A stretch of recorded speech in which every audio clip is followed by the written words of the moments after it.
I'm in snowy Chicago now, back from the Middle East, and was doing a hop fundamentals workshop this week, and a gentleman talked to me during one of the breaks, and he said, I noticed you put up there, you talk about like human error versus mistakes, and then the difference between those and like people problems, like people that like shouldn't work for us, that are really toxic and bad for the organization, bad for the teams.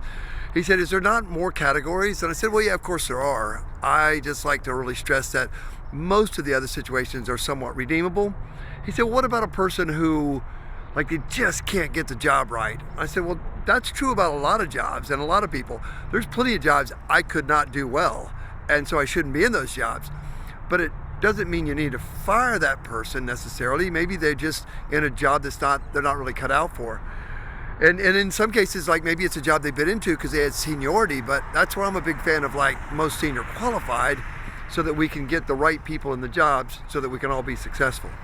So there are situations where people aren't in the right sort of job, but I don't want to punish them. I don't want to write them up. I want to try to, if I can, try to find something that they can do. We need productive people. Goodness knows it's hard to find people that really want to work hard. So I think maybe I should add another category in there about like people that it's not a good alignment with their skill set and what their job is. And what do we do in those situations? Well, let's try to find something that is meaningful, that is helpful, that they will feel successful with.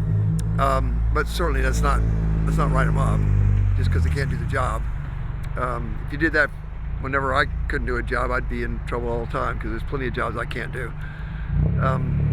Anyway, just a few thoughts about like people and job placements and us all really wanting, for the most part, to be successful.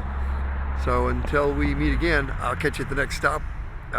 Maybe be a little bit warmer than here in Chicago, but been working with some great folks this week.